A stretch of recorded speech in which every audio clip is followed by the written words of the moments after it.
ನಮಸ್ಕಾರ. NRTV Kannada YouTube channel coffee ನ್ಯೂಸ್ಗೆ ಸ್ವಾಗತ. ನಾನು ಅಜ್ಜಂಪುರ ನಾಗೇಶ್.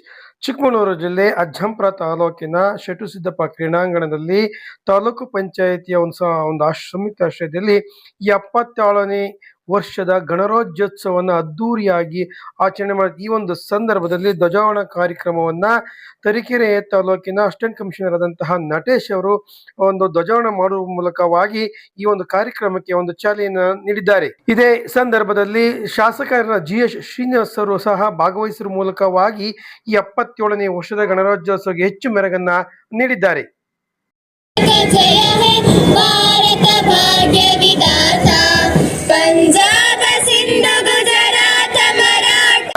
ಶಾಸಕರಾದ GS ಶ್ರೀನಿವಾಸ್ ಅವರು ಹಾಗೂ ಅಸಿಸ್ಟೆಂಟ್ ಕಮಿಷನರ್ ನಟೇಶ್ ಅವರು ಹಾಗೂ ಅಂಗರಕ್ಷಕರು ಭಾಗವಹಿಸಿದಂತಹ ಎಲ್ಲ ತಂಡಗಳಿಗೆ ವಂದನೆಯನ್ನು ಸಲ್ಲಿಸಿದ್ರು. ಚಿತ್ರದಲ್ಲಿ ಕಾಣ್ತವೆ. ಪ್ರತಿ ಒಂದು ತಂಡದ ಹಬ್ಬ ಬಳಿ ಹೋಗಿ ತೆರೆದ ವಾಹನದಲ್ಲಿ ಅವರಿಗೆ ವಂದನೆಯನ್ನ ಸಲ್ಲಿಸಿದ್ದಾರೆ. ಅವರಿಂದ ಸಲ್ಯೂಟ್ ಸ್ವೀಕಾರ.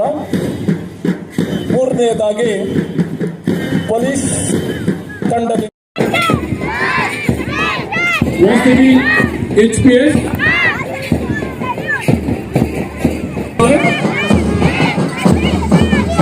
ಕನ್ನಡ ನೂತನ ಪ್ರೌಢಶಾಲೆ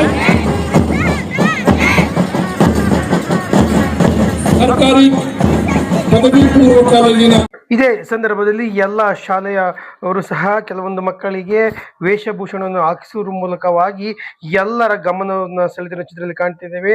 ಅಜ್ಜಂಪುರ ವಿದ್ಯಾ ಪಬ್ಲಿಕ್ ಸ್ಕೂಲ್ ವಾಸವಿ ಶಾಲೆಯ ಮಕ್ಕಳು ಒಂದು ವೇಷವನ್ನು ಹಾಕುವ ಮೂಲಕ ಎಲ್ಲ ಗಮನವನ್ನು ಸೆಳೆದಿರುವ ಚಿತ್ರದಲ್ಲಿ ಕಾಣ್ತಿದ್ದೇವೆ. ಈ ಚಿತ್ರದಲ್ಲಿ ಅಂಬೇಡ್ಕರ್, ಒನಕೆ ಓಬವ್ವ, ವಿವೇಕಾನಂದ ಸ್ವಾಮೀಜಿ ಅವರು ಮುಂತಾದವುಗಳನ್ನ ವೇಷಗಳನ್ನು ಧರಿಸುವ ಮೂಲಕ ಮಕ್ಕಳು ಎಲ್ಲರ ಆಕರ್ಷಣೆಯ ಕೇಂದ್ರವಾಗಿ ಕಂಡು ಬರ್ತಾ ಇದೆ. ಈ 77ನೇ ವರ್ಷದ ಗಣರಾಜ್ಯೋತ್ಸವ ಸಂದರ್ಭದಲ್ಲಿ ಹಲವಾರು ಸಾಧನೆಗೈದಂತಹ ಮಹನೀಯರುಗಳಿಗೆ ಒಂದು ಗೌರವಪೂರ್ವಕವಾಗಿ ಸನ್ಮಾನವನ್ನು ಸಹ ಈ ಚಿತ್ರ ಮಾಡಲಾಗ್ತಿದೆ. ಅದೇ ರೀತಿ ಸಾರ್ವಜನಿಕರು ಸಹ ಈ ಒಂದು ಕಾರ್ಯಕ್ರಮದಲ್ಲಿ ಖುದ್ದು ವಿಶೇಷ ರೀತಿಯಲ್ಲಿ ಹಾಗೆ ಶಾಲಾ ಶಿಕ್ಷಕರೊಂದವರು ಸಹ ಕುಳಿತು ವೀಕ್ಷಣೆಯನ್ನು ಮಾಡ್ತಾ ಚಿತ್ರದಲ್ಲಿ ಕಾಣ್ತಿದೆ. ಒಟ್ಟಾರೆಯಾಗಿ 77ನೇ ವರ್ಷದ ಗಣರಾಜ್ಯೋತ್ಸವ ಅದ್ದೂರಿಯಾಗಿ ಈ ಸಂದರ್ಭದಲ್ಲಿ ಪತ್ರಿಕಾ ಮಿತ್ರರಾದಂತಹ ಅನಂತ್ ನಾಡಿಗ್ ಸರ್ ಅವರಿಗೆ ಮಾಧ್ಯಮ ಅಕಾಡೆಮಿ ಪ್ರಶಸ್ತಿ ಬಂದ ಹಿನ್ನೆಲೆಯಲ್ಲಿ ಈ ಸಂದರ್ಭದಲ್ಲಿ ಅವರನ್ನ ಶಾಸಕರಾದ GS ಶ್ರೀನಿವಾಸ್ ಅವರು ಹಾಗೂ ವೇದಿಕೆಯಲ್ಲಿ ಎಲ್ಲಾ ಗಣ್ಯರು ಸೇರಿ ಗೌರವಪೂರ್ವಕವಾಗಿ ಒಂದು ನಮನವನ್ನ ಸನ್ಮಾನವನ್ನು ಮಾಡುವ ಮೂಲಕವಾಗಿ ಅವರಿಗೆ ವಂದನೆಯನ್ನು ಸಲ್ಲಿಸಿರುವ ಚಿತ್ರದಲ್ಲಿ ನಾವು ಕಾಣ್ತಿದ್ದೇವೆ. ಈ ಒಂದು ಕಾರ್ಯಕ್ರಮದಲ್ಲಿ ಅಜ್ಜಂಪುರ ಪಟ್ಟಣ ಪಂಚಾಯತಿ ಅಧ್ಯಕ್ಷರಾದಂತಹ ರೇವಣ್ಣನವರು, ಉಪಾಧ್ಯಕ್ಷರಾದಂತಹ ಕವಿತಾ ಕೇಶವಮೂರ್ತಿ ಅವರು, ಇತರ ಸದಸ್ಯರು ಭಾಗವಹಿಸಿದರು. ಅದೇ ರೀತಿಯಾಗಿ ವೃತ್ತ ನಿರೀಕ್ಷಕರ ವೀರೇಂದ್ರ ಅವರು, ಹಾಗೆ BO ಆದಂತಹ ಪರಶುರಾಮ್ ಅವರು, ಹಾಗೆ ಒಂದು ನೌಕರ ಸಂಘ ಅಧ್ಯಕ್ಷರಾದಂತಹ ಪುಟ್ಟಸ್ವಾಮಿ ಅವರು ಮತ್ತು ಇತರರು ಸಹ ಈ ಸಂದರ್ಭದಲ್ಲಿ ಭಾಗವಹಿಸಿದರು. ಇದಕ್ಕೆ ಸಾಥಾಗಿ ಅಜ್ಜಂಪುರ ತಾಲೂಕಿನ ಈ ಒಂದು ಪಥಸಂಚಲನವನ್ನು ನೋಡೋಣ. ಪೊಲೀಸ್ ತಂಡ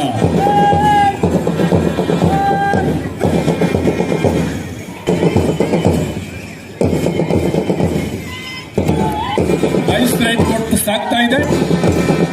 ಧನ್ಯವಾದಗಳು.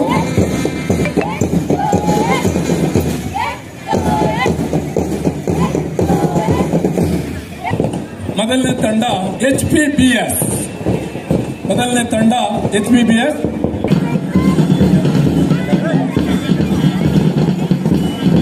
ಮೂರನೇ ತಂಡ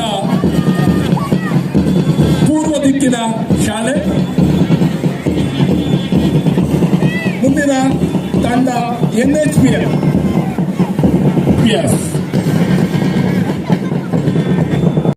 ಈ ಒಂದು ಸಂದರ್ಭದಲ್ಲಿ ರಾಷ್ಟ್ರಗೀತೆ ಹಾಡುವ ಸಂದರ್ಭದಲ್ಲಿ ಎಲ್ಲ ಅಜ್ಜಂಪುರ ಪಟ್ಟಣ ಪಂಚಾಯತಿ ಎಲ್ಲಾ ಸದಸ್ಯರು ಸಹ ಒಂದು ಗೌರವ ನೀಡಿದರು. ಸಾರ್ವಜನಿಕರು, ಮಕ್ಕಳು ಸಹ ಎಲ್ಲರೂ ರೀತಿಯ ಒಂದು ಗೌರವನ ನೀಡುವ ಮೂಲಕವಾಗಿ ರಾಷ್ಟ್ರಗೀತೆ ಗೌರವವನ್ನು ನೀಡಿದ್ದಾರೆ.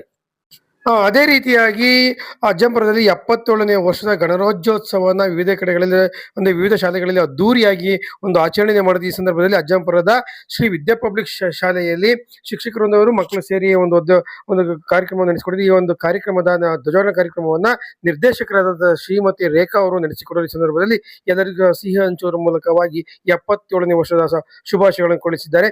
ಅದೇ ರೀತಿಯಾಗಿ ಒಂದು ಉತ್ತರ ದಿಕ್ಕಿನ ಒಂದು ಶಾಲೆಯಲ್ಲಿ ನೀಲಾಧರ್ ಅವರು ಒಂದು ಧ್ವಜಾರೋಹಣ ಕಾರ್ಯಕ್ರಮವನ್ನು ನೆರವೇರಿಸುವ ಮೂಲಕವಾಗಿ 77ನೇ ವರ್ಷದ ಗಣರಾಜ್ಯೋತ್ಸವವನ್ನ ಆಚರಣೆಯನ್ನ ಮಾಡ್ತಾರೆ. ಈ ಚಿತ್ರದಲ್ಲಿ ಅಂಬೇಡ್ಕರ್ ಬಾಲಕ ಆಕರ್ಷಣೆಯ ಕೇಂದ್ರವಾಗಿತ್ತು. ಅದೇ ರೀತಿಯಾಗಿ ಉರ್ದು ಹೈಸ್ಕೂಲ್ನಲ್ಲಿ ಸಹ ವಿಜೃಂಭಣೆಯಿಂದ 77ನೇ ವರ್ಷದ ಗಣರಾಜ್ಯೋತ್ಸವವನ್ನ ಆಚರಣೆ ಮಾಡಿರುವುದು ಸಹ ಎಲ್ಲ ಮಕ್ಕಳು ಸಮವಸ್ತ್ರದಲ್ಲಿ ಭಾಗವಹಿಸಿರುವುದು ನಾವು ಕಾಣ್ತೇವೆ. ಅದೇ ರೀತಿಯಾಗಿ ಒಂದು ಬಾಲಕರ ಶಾಲೆಯಲ್ಲಿ ಸಹ ಒಂದು 77ನೇ ವರ್ಷದ ಗಣರಾಜ್ಯೋತ್ಸವನ ಈ ಒಂದು ಕಾರ್ಯಕ್ರಮದಲ್ಲಿ STMC ಅಧ್ಯಕ್ಷರು ಒಂದು ಧ್ವಜಾರೋಹಣ ಕಾರ್ಯಕ್ರಮವನ್ನು ನೆರವೇರಿಸಿಕೊಟ್ಟಿದ್ದಾರೆ.